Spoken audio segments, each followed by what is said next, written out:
사도들의 신앙을 고백하면서 새벽 기도회를 시작하도록 하겠습니다.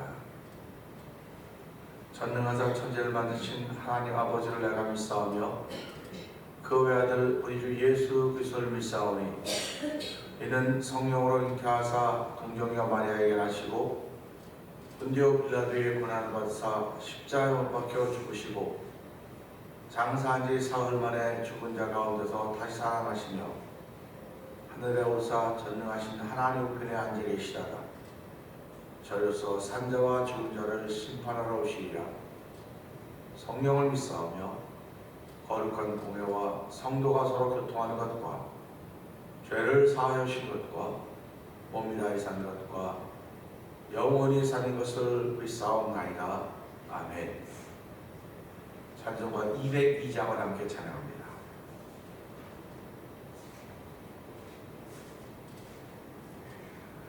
하나님 아버지 주신 책은 귀하고 중하신 말씀일세.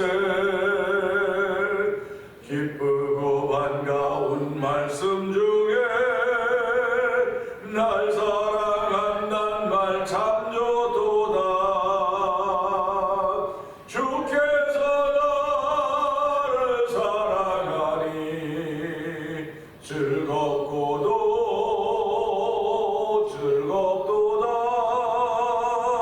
주께서 나를 사랑하니 나는 참 기쁘다. 구속의 은혜를 저버리고 어긋난 딴 길로 가다가도 예수의 사랑만 생각하면 곧 다시 예수께 돌아오리. 주께서 나를 사랑하니 즐겁고도 즐겁도다. 주께서 나를 사랑하니 나는 참 기쁘다. 구주의 영광을 바라보며 예수의 이름을 찬양하리. 영원히 찬양할 나의 노래 예수의 이름이 귀하도다. 주께서 나를 사랑하니 즐겁고도 즐겁도다. 주께서 나를 사랑하니 나는 참 기쁘다. 주 예수 날 사랑하시오니 나 또한 예수를 사랑하네. 날 구원하시려 내려오사 십자가 위에서 죽으셨네. 주께서 나를 사랑하니 즐겁고도 즐겁도다. 주께서 나를 사랑하니 나는 참 기쁘다. 주 예수 날 사랑하시오니 마귀가 놀라서 물러가네. 주 나를 이렇게 사랑하니 그 사랑 어떻게 보답할까. 주께서 나를 사랑하니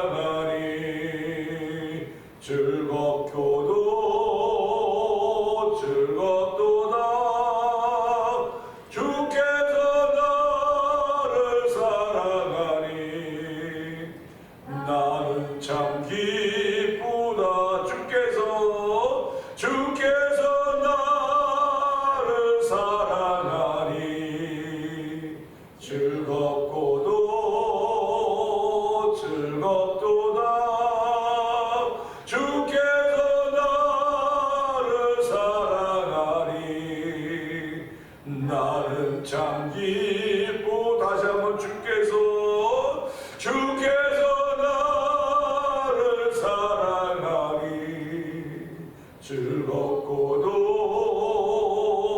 즐겁도다. 주께서 나를 사랑하니 나는 참 기쁘다. 아멘. 아멘입니다. 누구에게인가가 사랑을 받고 있다고 하는 것보다 기분 좋은 것이 없습니다. 하나님 아버지, 새벽에도 주에 나와서 나를 사랑하시는 예수님, 아버지 그 음성을, 아버지 그 마음을 찬양으로 올려드리게 하시니 감사합니다. 오늘 하나님 그 사랑을 받으며 시작합니다. 아버지 그 사랑 갚을 길 없사오나 죄 은혜 가운데 삶을 통하여서 하나님을 사랑하는 모습이 드러나게 하여 주옵소서. 이 시간 은혜 받는 시간 되게 하옵소서. 성령의 기름 믿는 시간이 되게 하여 주옵소서. 우리 주여 세 번 크게 우리 있고 3, 4번 동로 기도합니다. 주여!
하나님 아버지 감사합니다.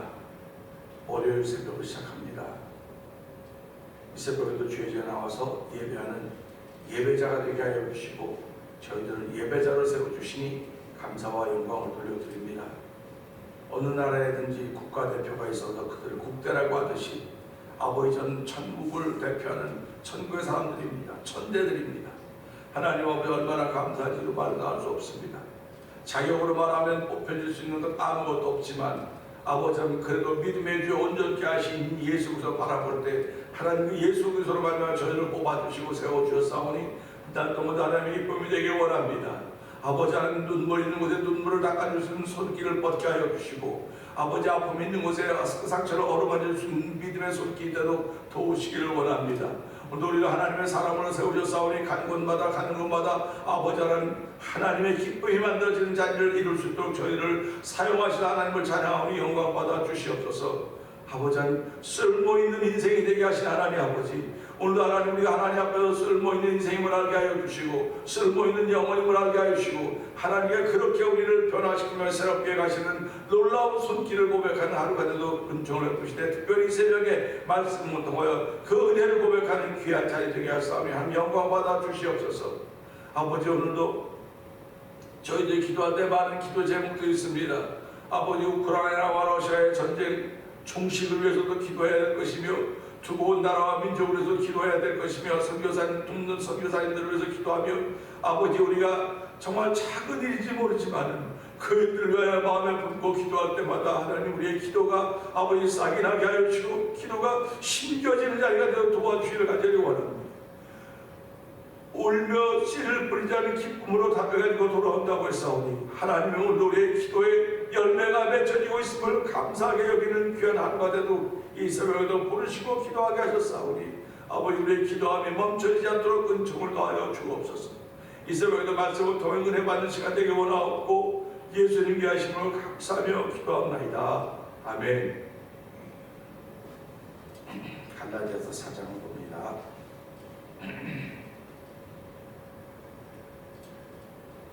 내가 또 말하노니 유업을 이을 자가 모든 것의 주인이나 어렸을 동안에는 종과 다름이 없어서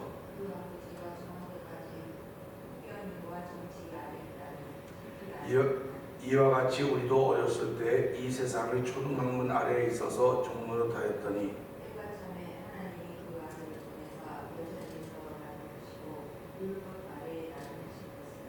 율법 아래에 있는 자들을 속량하시고 우리로 아들의 명분을 얻게 하려 하심이라.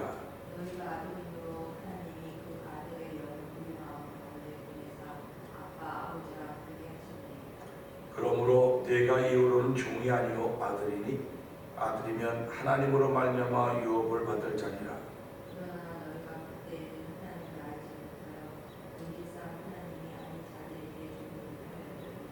이젠 너희가 하나님을 알 뿐 아니라 더욱이 하나님이 아신 바 되었거늘 어찌하여 다시 약하고 천박한 초등학문으로 돌아가서 다시 그들에게 종노릇하려 하느냐.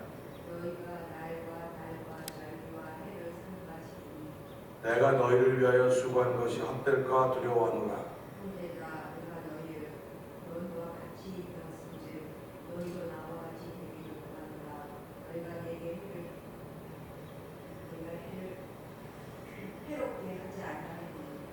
내가 처음에 육체의 약함으로 말미암아 너희에게 복음을 전한 것을 너희가 아는 바라.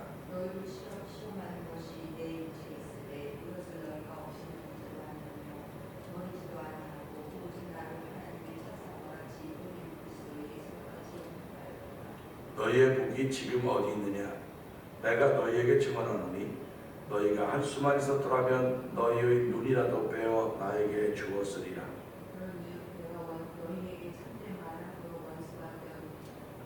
그들이 너희에게 대하여 열심히 하는 것은 좋은 뜻이 아니요 오직 너희를 이간시켜 너희로 그들에게 대하여 열심을 내게 하려 함이라.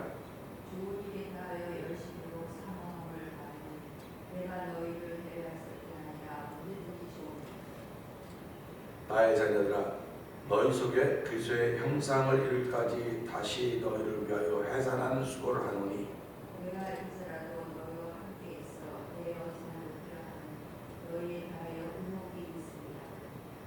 내게 말하라. 율법 아래에 있고자 하는 자들아, 율법을 듣지 못하였느냐?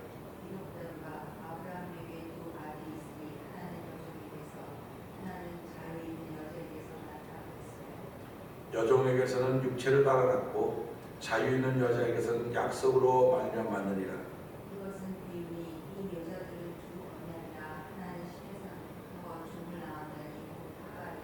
이 하갈은 아라비아에 있는 신의 산으로서 지금 있는 예루살렘과 같은 곳이니 그가 그 자녀들과 더불어 종노릇하고 기록된 바 잉태하지 못한 자여 즐거워하라. 산고를 모르는 자여 소리질러 외치라. 이는 홀로 사는 자의 자녀와 남편 있는 자의 자녀보다 많음이라 하였으니 아멘. 그러나 그때 육체를 따라간 자가 성령을 따라간 자를 박해한 것 같이 이제도 그러하도다.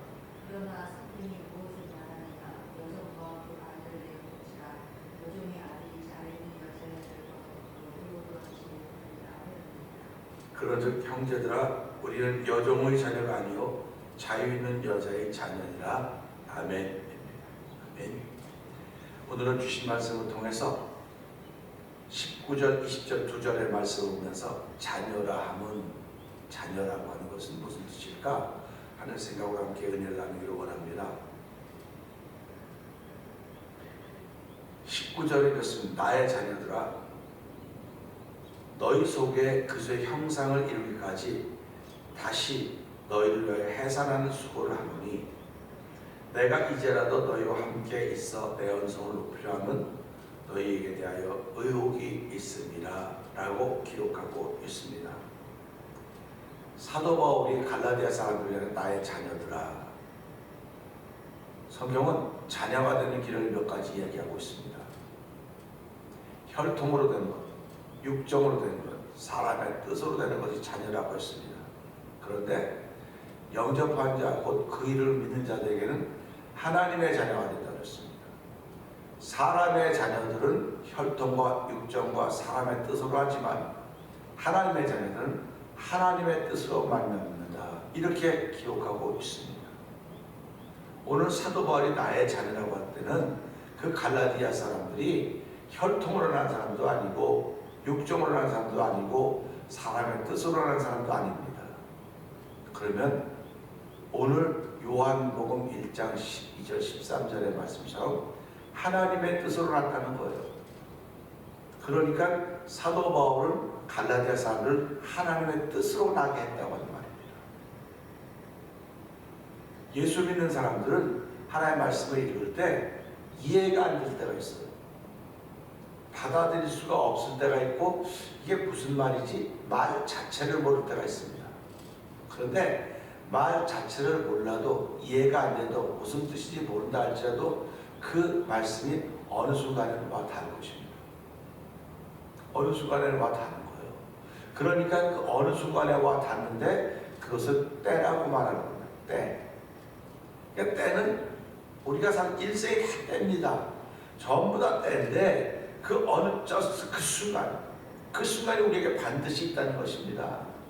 반드시 그 순간이 있는데 그것을 내가 캐치할 때 하나님의 은혜다. 그러니까 우리가 살아갈 때 언제 그것을 캐치할 수 있냐면 내가 약해졌을 때입니다. 내가 병을 들었을 때입니다.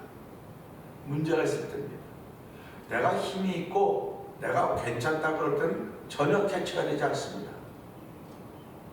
우리가 살아가면서 약해질 때가 언제가 약해집니까? 내가 쓸모없다고 생각됩니다. 내가 있다는 사람도 나 이제 더 이상 쓸모가 없어. 이 공동체에 더 이상 쓸모가 없다든지 나는 이 가정에 쓸모가 별로 없어. 그렇게 얘기할 때입니다. 그때가 가장 약해지는 겁니다. 그러니까 연세 많으신 분들이 뭐라고 말합니까? 난 더 이상 쓸모가 없어. 짐이야. 난 짐만 되고 있어. 짐만 된다고 그런 얘기를 하는 겁니다. 그런데요, 우리가 쓸모가 없다고 하는 것은 그 사단이 주는 생각이에요. 하나님 주는 생각이 아닙니다. 하나님은 쓸만하기 때문에 들어쓴 게 아니에요. 쓸만하기 때문에 들어쓴 것이 아니고 쓸만하지 못해도 내가 너를 들어 쓸만한 인생으로 만들겠다. 너를 쓸만하게 하겠다고 하는 그런 뜻입니다. 그렇기 때문에 그걸 복음이라 그러는 거예요. 하나님은 우리를 들어서요 5kg밖에 못 드는 사람들 10kg 들어라 그걸 시킨다는 뜻이 아닙니다. 하나님은 우리 영혼을 들어 쓰시겠다는 거예요. 영혼을 죄로 말미암아 죽을 수밖에 없었던 죽었던 영혼을 말씀을 통하여서 우리를 자녀 삼아 주시고 그 말씀을 통하여서 쓰시겠다는 거예요. 우리가 살아가면서요, 하나님이 오늘 날 쓰시겠대. 하나님을 날 쓰시겠다라고 하는 건 누구를 쓰냐? 하나님을 자녀를 쓴다는 것입니다. 그때 그 자녀됨이라고 하는 건 하나님의 뜻으로 되었다고 하는 사실을 우리가 늘 마음을 품고 있어야 돼요. 나는 하나님의 뜻으로 하나님의 자녀가 되었구나. 그러니까 나에게 내 의지가 있는 것이 아니라 하나님의 의지가 내게 있는 것이고, 그래서 이걸 갖다 우리는 수동태라고 말하는 거예요. 수동태. 내가 하나님의 자녀가 되고 싶어 된 거 아니에요. 내가 우리 부모님의 자녀가 되고 싶어 된 것이 아니고 나도 모르는 사이에 하나님께서 부모님들을 통해서 태어나게 하셨거든요. 그러니까 태어난 것도 결국 수동태 아닙니까? 능동태가 내가 뭐 자원해서 하는 게 아니에요. 근데 우리 신앙을 살아가면서 내가 신앙생활하면 이 세상 내가 자원했습니다. 내가 했습니다. 다 능동태가 능동태. 근데 삶의 절 가만히 들어보면 능동태가 없어요. 다 수동태입니다. 그래서 되어지는 거라고 자꾸 말하는 거예요. 되어지는 겁니다. 그러니까 나를 이렇게 살게 하신 분이 하나님이로구나. 그러니까 하나님이 힘줘서 하는 거예요.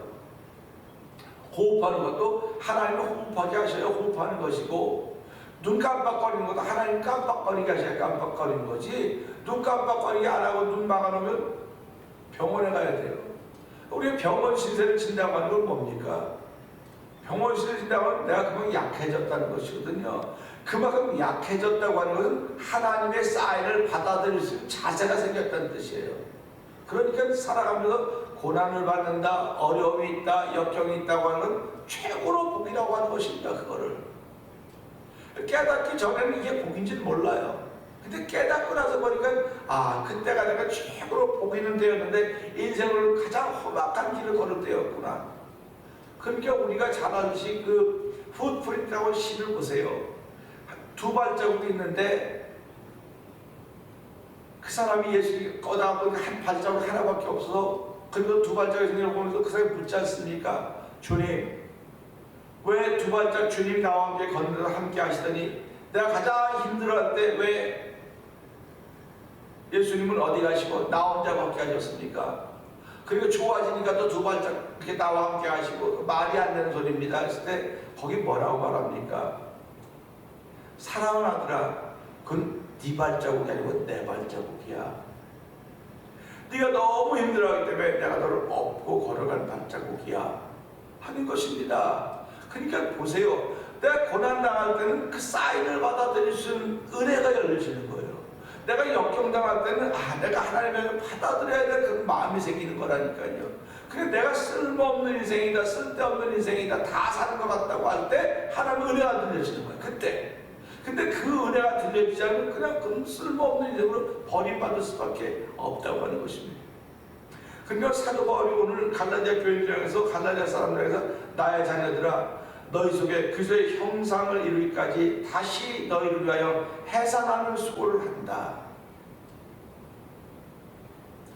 우리 엄마들이죠. 엄마들이 아이를 낳고 그 아이 낳을 때 얼마나 힘들었는지 죽을 고생을 했다지 않습니까? 그러면 그래요. 죽을 고생 다시는 이제 애 안 낳고 싶어 안 낳고 싶어 그러다가도 시간 가면 잊어버리는 거예요. 해산함의 그 아팠던 고통의 순간을 잊어버리기 때문에 또다시 잉태하고 또다시 해산하고 그것이 계속되는 것입니다. 그래서 해산함이라고 하는 것은 잊어버리는 것도 되지만 해산함이 있는 장소는 목숨을 걸어놓고 들어가는 곳이에요. 그러니까 어머니가 해산한 아이와 함께 목숨을 걸어놓고 시작하는 것이 해산함의 장소라니까요. 그러니까 사도 바울이 오늘 너희를 위해 해산하는 수고를 다시 한다고 하면 내가 너희를 위하여 목숨을 다시 걸어놓는 장소가 만들어졌다는 그런 고백을 하는 것입니다. 그러니까 우리가 신앙생활하면서 자녀가 되었다, 자녀가 생겼다, 이건 책임이 생겼다는 말입니다. 책임이 생겼다는 겁니다. 책임감은요, 자녀가 없어도 누구든지 다 가질 수 있어요. 일을 맡으면 맡았으니까 내가 책임을 져야 되겠구나, 책임을 져야 되겠구나. 남녀가 결혼해서 일평생 살아가면서 왜 가정에 대해서 남편과 아내가 책임이 있어줘야 되겠습니까? 자녀라고 하는 그 둘 사이에서 생겨난 하나님의 선물 때문에 그러는 거예요. 그러니까 우리가 신앙생활하면서 내가 예수 믿고 구원받은 주의 백성이 되었습니다. 그 살아가는 동안 나도 누군가의 전도해서 하나님의 자녀를 만나 놓았다고 한다면 나에게 책임이 생기는 겁니다. 그때부터. 그러니까 전도해서 한 영혼을 구원받게 하는 일에 동참하지 못했으면 예수를 믿어도 책임이 없어요. 책임이 없다고 생각하는 겁니다. 책임이 없으니까 그냥 나 혼자 잘 믿으면 되지. 근데 그 말씀을요, 곰곰이 예수님의 말씀을 생각하고 돌아가 보세요. 내게 들은 바를 사람에게 전하라 그랬습니다. 전하는 건 복음을 전하는 거죠. 복음을 전하는 건 때도 시도 없이 어느 때든지 전하는 것이 복음을 전하는 것입니다. 그래서 그 사람이 나의 복음 전함을 듣고 예수를 믿어서 구원받은 주의 백성이 되어서 신앙생활한다 그러면 내가 이제부터 그에게 부모가 되는 거예요. 그래서 많은 분들이 이 전도하는 프로그램을 가지고 뭐라고 말합니까? 태신자 만들기, 새로운 신자 만들기에서 새로운 사람을 품는 거다, 마음에 품는 거다. 그 태신자, 태아를 가지고 있듯이 그렇게 신자를 품는다는 겁니다. 그게 부모니까 한 생명을 태어나게 하는데도 10달이 걸리지 않습니까? 10달 걸려서 건강하게 태어나게 하신 하나님께 감사하면서 그에게 그가 다 성장할 때까지 부모님이 책임져 주는 거 아닙니까? 신앙생활 똑같습니다. 내가 저 사람에게 전도하고 싶다든지 내가 저 사람에게 신앙의 영향력을 미치고 싶다고 한다면 내 마음을 품으라는 거예요. 그래서 몇 달이고 가는 마음을 품고 기도하는 겁니다. 그러니까 태교라고 하듯이 품은 산모들이, 임산부들이 매사에 다 언어고 안고 생각 다 조심하듯이 이렇게 내가 태신자를 품었다고 한다면 내가 나의 하나님의 영적인 자녀를 만들기 위해서 전도함이라고 하는 거룩한 소원을 가지고 누군가를 품었다고 한다면 그 사람을 위해서라도 내가 매사에 다 믿음의 사람으로 살아가야 되는 거예요. 믿음의 사람으로 살지 못하면 이 아이를 유산시키는 거랑 똑같은 겁니다. 똑같은 거예요. 그러면 자꾸 유산의 경험이 많아지면 그 유산의 경험이 많아진 사람이 몸이 망가지는 거예요.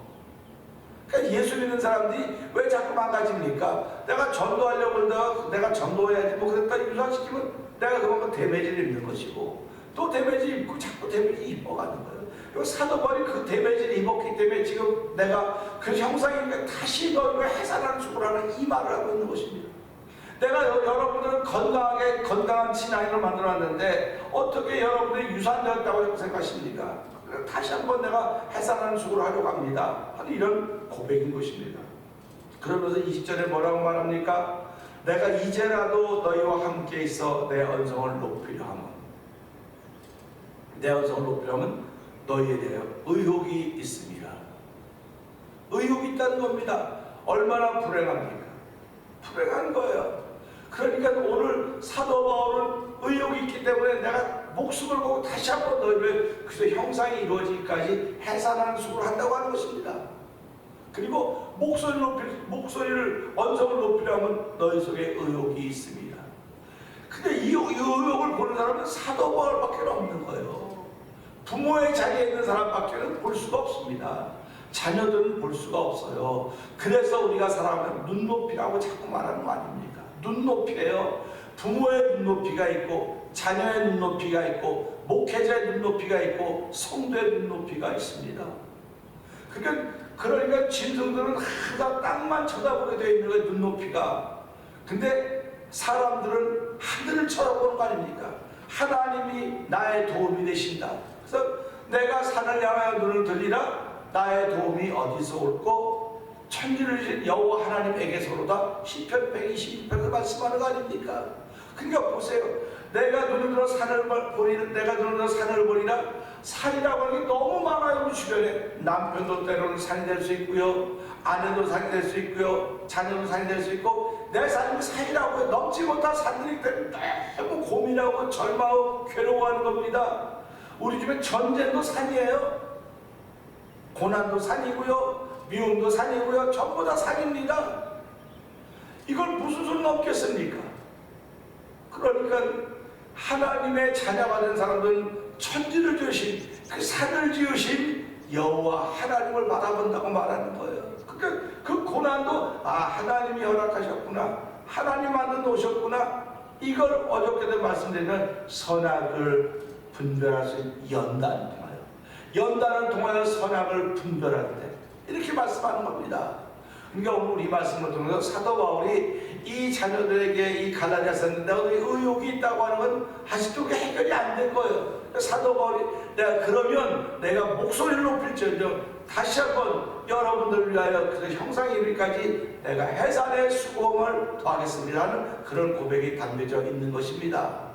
얼마나 야단을 칠 수 있습니다. 야단 그게 뭐냐고 쓸데없는 말, 야단 다 칠 수 있지만 그래도 내가 다시 한번 해산하는 수고를 하겠다고 이런 고백을 보면서 우리가 살아가면서 내 마음대로 되어지는 일들이 거의 없어도, 특별히 사람들이 내 마음대로 됩니까? 안 되는 거예요. 안 될 때마다 우리는 하나님의 은혜를 구해야 돼요. 그리고 내가 다시 한번 그저 형상이 저 사람 속에 이루어지는 일을 위해서 내가 해산하는 수고를 한다고 하는 이런 거룩한 신앙의 고백이 있다고 한다면 이보다 더 기쁘고 아름다운 마음이 어디 있겠습니까? 오늘 우리 이 말씀을 들고 하나님 자녀라면 혈통으로 육종으로 사람의 뜻을 알 수 있지만 하나님의 자녀들은 하나님의 뜻을 따라가는 사람들입니다. 오늘 하나님의 뜻을 따라가는 사람들이 이 세상을 살아가면서 많은 산들을 만나게 될 터인데 그 산을 넘을 수 있는 힘은 오직 예수 그리스도의 십자가밖에 없습니다. 천지를 창조한 여호와 하나님밖에 없사오니 혹여라도 다른 길을 찾고 있는 그들을 만나게 되거들랑 하나님 그들을 불레임하거나 손가락질하지 말게 하시고 그들 속에 그 형상이 이루어질 때까지 다시 해산함의 수고를 더할 수 있는 믿음의 사람으로 출발하는 하루가 되게 하여 주시옵소서. 오늘 이 말씀 붙들고 주의 세번 크게 부르짖고 하나님 나는 하나님의 뜻으로 말미암아 하나님의 사랑입니다. 오늘 누군가를 위해 다시 해산하는 수고를 한다고 하는 건 그리스도의 장성한 분량에 이르기 위한 것이오니 그 일에 쓰임받는 복된 날 되게 하여 주옵소서. 우리 주여 세번 크게 부르짖고 삼삼 기도합니다. 주여